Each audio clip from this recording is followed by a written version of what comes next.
Property बाजार में निवेश की सटीक सलाह के साथ पेश है आपका पसंदीदा शो प्रॉपर्टी इंडिया। हमारे रियल एस्टेट एक्सपर्ट्स के साथ जानिए कहां आपके बजट में मिल रही है सही प्रॉपर्टी और कहां पर निवेश आपका पैसा कर देगा दुगना। आपके सवालों के जवाबों और रियल एस्टेट की हर बड़ी खबर के साथ मौजूद है हम।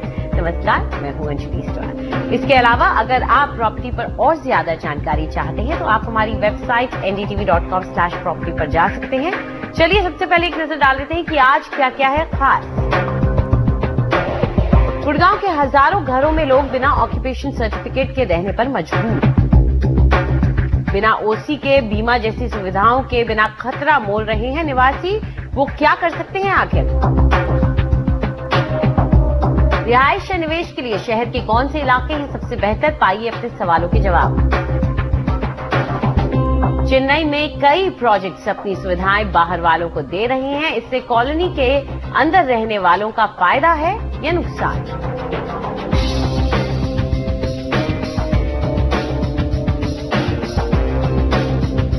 प्रॉपर्टी इंडिया में हम उन बातों को उजागर करते आए हैं जिनका असर आप पर यानी कि घर खरीदार पर पड़ता है। इसी सिलसिले में आज हम बात करेंगे ऑक्यूपेशन सर्टिफिकेट्स की। हमारी संवाददाता ओएनएतम ओझा ने पाया कि गुड़गांव में ऐसे कई रेजिडेंशियल कॉम्प्लेक्सेस हैं जहां लोग बिना ऑक्यूपेशन सर्टिफिकेट के रह रहे हैं। लेकिन क्या ऐसा करना ठीक है और इसके आगे चलकर आपके लिए क्या मायने हो सकते हैं? चलिए जानते हैं। गुड़गांव की इन सोसाइटीज का हाल मुंबई के कैंपा कोला कंपाउंड जैसा हो सकता है। इनमें से ज्यादातर के पास ऑक्यूपेशन सर्टिफिकेट्स नहीं है, यानी सरकार से मिलने वाली अनिवार्य मंजूरियां नहीं मिली हैं। लीना सहगल भी गुड़गांव की सेक्टर 52 की ऐसी ही एक कॉलोनी आरडी सिटी में रहती हैं। इस कॉम्प्लेक्स के 400 फ्लैट्स के पास ऑक्यूपेशन सर्टिफिकेट नहीं है। इसका मतलब ये हुआ कि यहाँ रहने वालों का किसी दुर्घटना के खिलाफ बीमा नहीं है और अगर ऐसा कुछ होता है तो सरकार की तरफ से कोई मुआवजा नहीं मिलेगा। 10 साल से हम ये पोजीशन हमको बिल्डर ने दे दिया है ए ब्लॉक से एंड आज तक ऑक्यूपेशन सर्टिफिकेट नहीं हुआ। टाउन प्लानर के आगे डीड ऑफ डिक्लेरेशन इनकी जो कि ऑक्यूपेशन पोजेशन सर्टिफिकेट के बाद वो भी नहीं, प्रोविजनल भी नहीं मिला हम लोगों को। They have just hand over की फॉर वुड वर्क। गुड़गांव के सेक्टर 50 की पॉश टाउनशिप फ्रेस्को का भी यही हाल है। पोर्टल बाउंड्री वॉल है, वो भी जो सामने की है वो चदरों से बनी हुई है, पीछे की भी नहीं है। कोई भी पीछे से भी आ सकता है जो बाउंड्री आपने दूसरे, और सामने भी जो है वहां भी कोई सिक्योरिटी नहीं है बेसिकली। और गैस की प्रॉब्लम है ही है। फ्लैट जितने बने हुए हैं, जितने सैंक्शन हुए हैं उससे ज्यादा हैं, और जो ईडब्ल्यूएस हैं वो भी ज्यादा बने हुए हैं। तो उस केस में जो जब भी ये आप अप्लाई करेंगे ओसी के लिए तो उसमें प्रॉब्लम होगी ही होगी। कंप्लीशन ड्राइंग्स देनी होंगी, एयरपोर्ट अथॉरिटी की एनओसी देनी होगी, फायर अथॉरिटी की एनओसी देनी होगी, लेबर सेस देना होगा, इलेक्ट्रिक कनेक्शन एनओसी देना होगा। तो दे हैव टू एक्चुअली ये सब चीजें पूरी करने के बाद डिपार्टमेंट से लोग जाते हैं, बिल्डिंग को इंस्पेक्ट करते हैं। पूरी पैमाइश होने के बाद एक रिपोर्ट सबमिट होती है डिपार्टमेंट के पास और तब डिपार्टमेंट ओसी ग्रांट करता है। ओसी मींस ऑक्यूपेशन सर्टिफिकेट। जब तक ओसी नहीं मिला आपकी बिल्डिंग सिर्फ एक अनऑथराइज्ड बिल्डिंग कहलाएगी। आपको इंश्योरेंस की फैसिलिटी नहीं मिलती। आपके पास इंश्योरेंस नहीं है, अगर आपके यहाँ आग लगती है तो आप किसी को भी क्लेम नहीं कर सकते। पिछले 3 साल से गुड़गांव के सेक्टर 30 में बसे इस आलीशान रिहायशी कॉम्प्लेक्स के निवासी ऑक्यूपेशन सर्टिफिकेट के लिए जद्दोजहद कर रहे हैं। Unitech handed us over this complex in 2012 March and we Unitech ने 2012 में एक कॉम्प्लेक्स हमें दे दिया और उसके बाद हम टाउन प्लानर से मिले और बताया कि अभी तक ओसी नहीं मिला है। तो उन्होंने आदेश दिया कि 31 जुलाई 2012 तक ये मिल जाएगा। उसके बाद से अब तक यूनिटेक वालों से भी कई बार मिले लेकिन ओसी हमें नहीं मिला।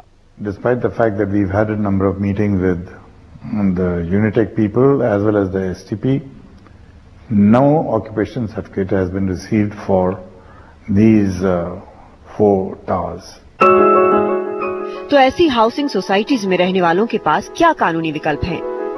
If you don't have occupation certificate, then you are in a very grim situation because all you can do is sue the developer or the promoter for damages. If tomorrow, for some reason, the occupation certificate never comes and the local authority wants to demolish the building, you have no right to stop them from doing that by saying that the developer cheated you and got into a building without an occupation certificate. If you don't have that certificate, then of course there are various provisions of the law which can tighten the noose around the developer of the building and can make him pay damages. There could be also criminal liability on him. Haryana के town and country योजना विभाग की राय जानने की हमारी कोशिशें नाकाम रहीं। जवाब मिला कि कुछ भी कहने से पहले वो इस मामले को समझने के लिए वक्त चाहते हैं। वैसे खुद उसके हिसाब से 774 ग्रुप हाउसिंग कॉम्प्लेक्सेस में बस 0.1% को कंप्लीशन सर्टिफिकेट्स मिले हैं। तो क्या कानून बदलने का समय आ गया है? गुड़गांव से ओनिता मोझा, एनडीटीवी। तो ऑक्यूपेशन सर्टिफिकेट के बगैर आप अगर घर में रह रहे हैं तो ये आपके लिए कैसी मुसीबतें ला सकता है और क्या ये सही है या नहीं, इस सब पर चर्चा करने के लिए हमारे साथ स्टूडियो में मौजूद हैं राकेश खताना जो कि सीनियर लॉयर हैं सुप्रीम कोर्ट में, और साथ ही हमारे साथ जुड़ रहे हैं रवि सोन जो कि COO हैं JMS बिल्टेक प्राइवेट लिमिटेड के। आप दोनों का बहुत बहुत शुक्रिया हमारे साथ जुड़ने के लिए। तो राकेश जी, शुरुआत आपसे करना चाहेंगे। कई लोग हैं ऑक्यूपेशन सर्टिफिकेट के बगैर रह रहे हैं और भारत में ऐसी चीजें आमतौर पर देखने को मिलती है, लेकिन ये क्या एक बड़ी जिसे कहें गलती कही जाएगी?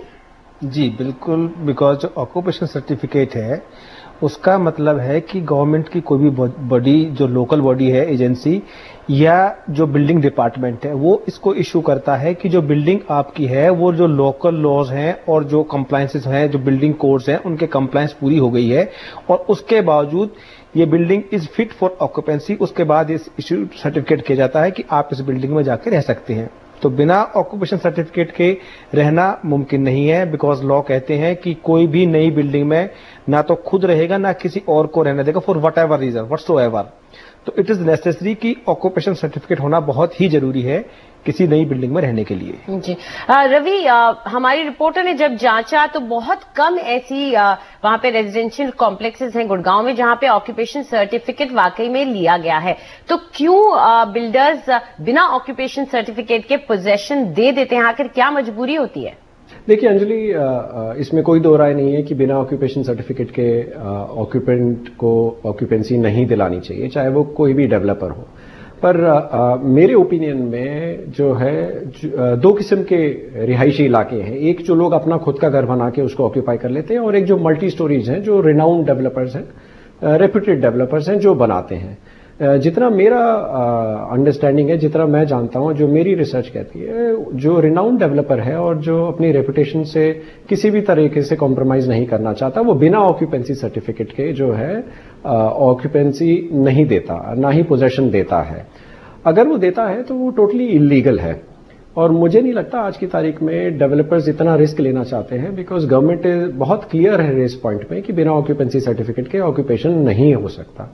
वो इतना रिस्क नहीं लेना चाहता है कि वो गवर्नमेंट के बायलॉज से खिलवाड़ करे और अपनी रेपुटेशन को जो है किसी भी तरीके से आज की मार्केट में खराब करे।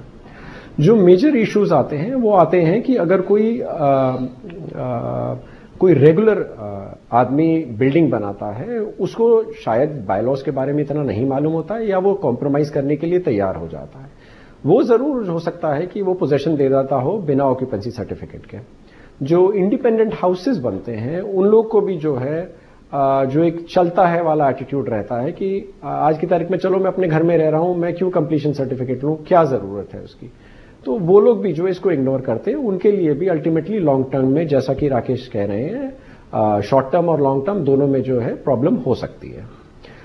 As far as your question is, जो आपका मेन प्रश्न है कि जी क्यों ऐसा देते हैं, तो उसका सिंपल सा साधारण सा है कि अगर आपको बिल्डर को अपनी रेपुटेशन से कोई प्यार नहीं है तो वो ये लॉ क्यों, कोई भी लॉ तोड़ के उसको बाईपास कर सकता है।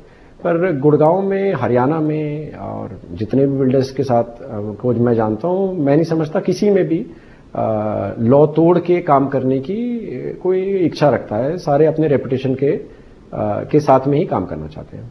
जी राकेश, यहाँ आप क्या कहेंगे कि अगर इस तरह के मकान में शिफ्ट करता है कोई इंसान, कोई मकान मालिक, तो आगे जाके अगर कोई दिक्कतें आती हैं, लीगल इश्यूज, हैसल्स उठते हैं, तो वो किसके सर आएंगे फिर? अल्टीमेटली तो जो बिल्डर है ही इज रेस्पॉन्सिबल, बिकॉज उसके लिए मैंडेटरी है ऑक्यूपेंसी सर्टिफिकेट, और ऑक्यूपेंसी सर्टिफिकेट इस बात को सर्टिफाई करता है कि कमेंसमेंट से लेकर कंस्ट्रक्शन तक का जो पूरे फीस हैं वो उसने ड्यूली कंप्लाई करके, जो लॉज हैं, रेगुलेशंस हैं, बिल्डिंग कोड्स हैं, उनको सबको पूरा करने के बाद उसने पूरा कर लिया है।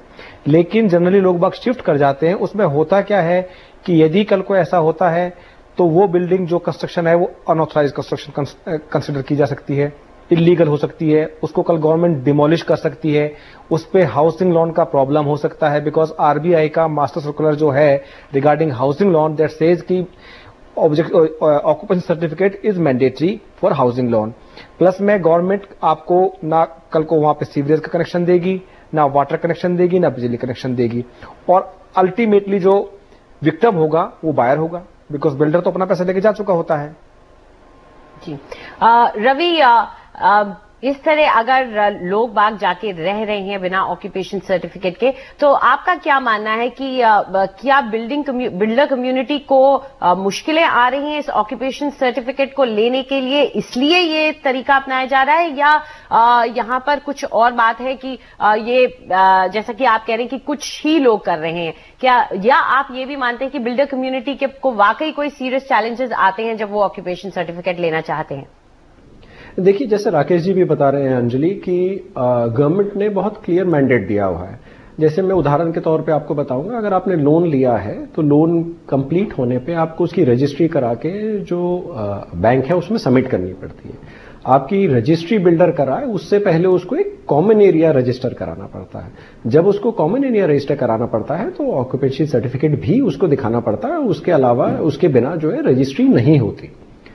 तो as far as government is concern, उन्होंने तो अपने बायलॉज और अपने लॉज बहुत अच्छे बना रखे हैं और उसको फॉलो डेवलपर को करना भी चाहिए।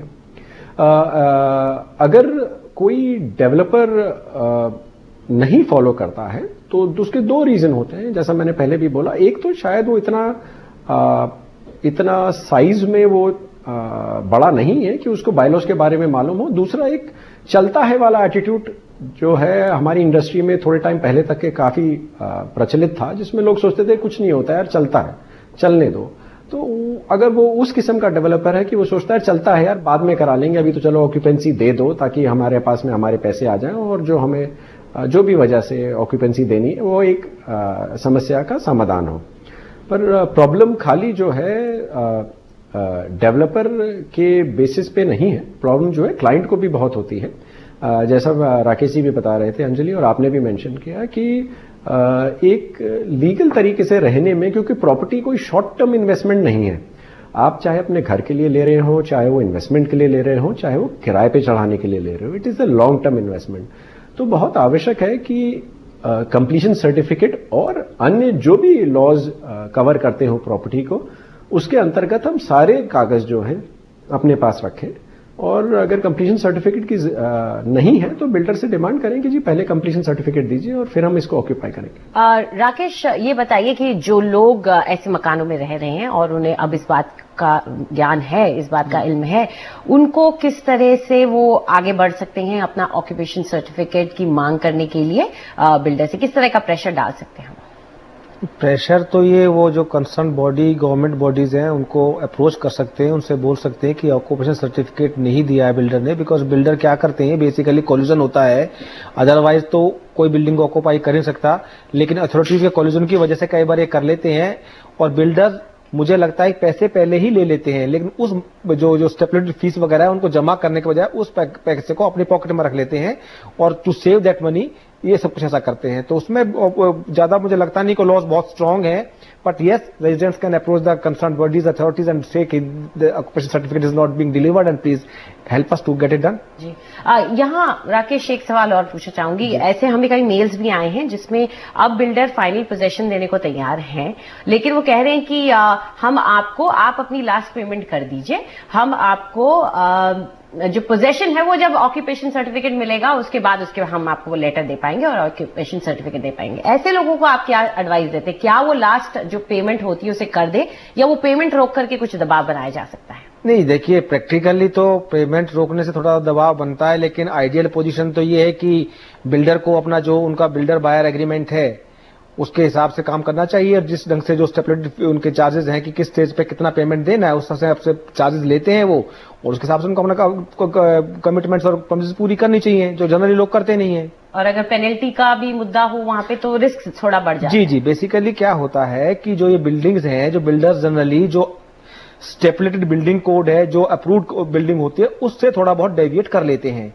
और इसमें ये होता है गवर्नमेंट बॉडीज को एम्पावर्ड होती है कि 5% 10% का यदि कुछ इस तरह से डेविएशन किया है तो कुछ उसमें पेनल्टी लगा के उसको अप्रूव कर देते हैं। दैट्स द आइडियल पोजीशन कि उस पर चार्जेस वगैरह देके उसको अप्रूव करा लिया जाए।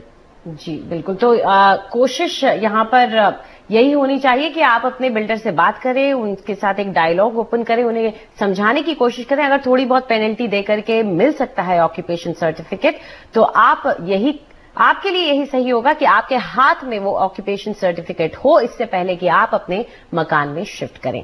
आप दोनों इस चर्चा का हिस्सा बने, उसके लिए बहुत बहुत शुक्रिया आपका। Thank you Anjali. वक्त है एक छोटे से ब्रेक का। ब्रेक के बाद प्रॉपर्टी खरीदने और बेचने की आपकी सारी उलझनें हम सुलझाएंगे आपके सवालों के जवाब।